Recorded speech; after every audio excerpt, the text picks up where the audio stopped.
and there's not that motivational, talk or experience. You got to go forward now.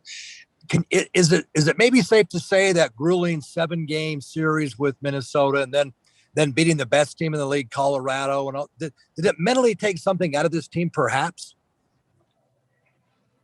I don't know. It's a good question. It shouldn't.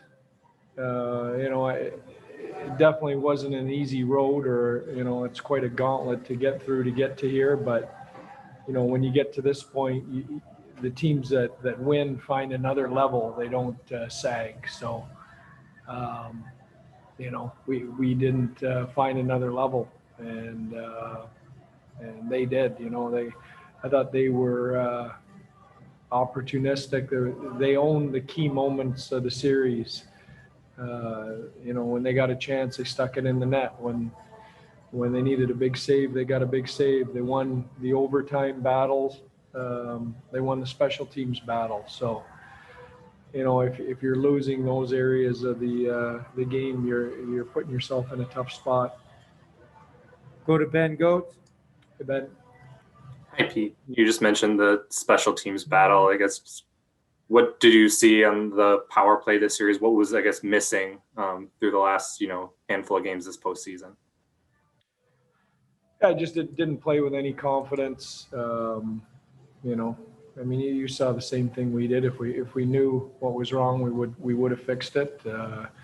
That's obviously something that has to get fixed. You need your power play this time of year and your penalty kill.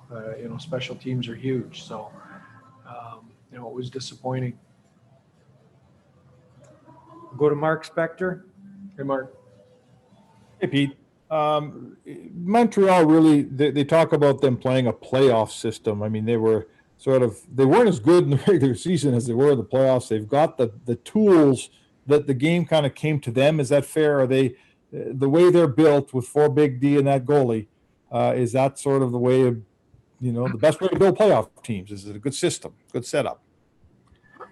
Yeah, you have to give them credit. I thought they played a heck of a series. Starting with their goalie, he was good every single night. I don't think he had an off night. I think when you're concentrating on defending, and then you have the ability to counter punch with guys that don't need multiple looks to stick a puck in the net, you're a very dangerous team, and I think they've thrived on that. They defended against Toronto, counter punched at the right moments with big goals. Same thing against Winnipeg, and that was the story here. They concentrated on defending and shutting our guys down, and when a puck went the other way on Caulfield's stick or Suzuki's stick, or they got contributions from all their lines, they stuck them in the net. And that's playoff hockey here. We did the same thing, I felt, to Colorado, and the tables got turned on us here. We'll go to Justin Emerson. Hey, Justin. Hey, Pete, we just talked to Mark Stone. He was pretty critical of himself. I'm curious how much weight and responsibility you put on the captain. Well, I'm not surprised. He's taking that on himself, but that's not a load he needs to carry, and definitely not alone. I think, for me, our group, I thought we took a step from a year ago when we got to this point. I thought we were better. We were better during the regular season. We were better during the playoffs against 2 really tough teams in Minnesota and Colorado, but we still fell off at the wrong time. So, there's another door we've got to find a way to barge through at this time of year. And I think everybody's got to look in the mirror, obviously coaches included. We'll go ahead, Graney. Hey, Ed. Hey, Pete, kind of staying with that door barging through, it seems like the last few years the script didn't change on kind of the system. You didn't get past it. And I know it's raw right now, but is this the fact that 2 teams outplayed you? Do you think there's a personnel issue here that has to be looked at? Like, why do you think back-to-back years kind of the same issues cropped up?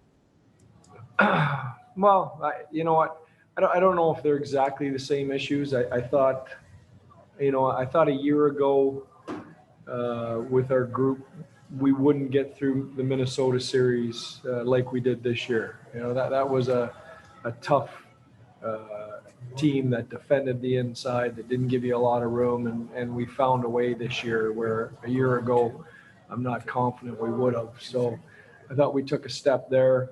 Had a hell of a series against the best team in the league in Colorado, but couldn't do it 2 times against a team that was playing that way. So, I don't know. I think everything's on the table. We got to look at everything. We've got to look at what we can do different from a coaching perspective. We've got to look at our personnel. I think everything's on the table. We'll take a couple more for the coach. We'll go to David Shane. Hey, David. Hi, Pete. Kind of all with that is the 1-goal games, 3 and 5 this year. Is that just something that this team has to learn how to get better at and win, those close games in the playoffs? What do you mean 3 and 5? Like in this Record overall in the playoffs, 3 and 5 in 1-goal games. I mean, I don't know. I don't think it was an issue during the regular season. I think, I mean, it's moments. It comes down to moments. I mean, I thought we had the best look of the night, maybe Max Pacioretty in overtime. If that gets stuck in the net, maybe it's a different series. We're leading game 3 of this series with under 2 minutes to go. Find a way. It's moments that you've got to seize. Our last question will be from Lindsey Brown. Hi, Lindsay. Hey, Pete. You mentioned looking at everything in terms of a coaching standpoint. Just to loop back to the power play, was it ever a consideration to maybe move to a different setup, or is it more about the trust in the system and the structure that got you there and seeing if it can come through for you in the clutch? Well, I think we look at everything. I know we moved personnel around. We shuffled the deck with people and units. Nothing seemed to take. I don't have an answer for you. It was a frustrating piece of our game in a playoff in a season where big pieces of our game were really good. Thanks very much, Coach. That concludes the availability.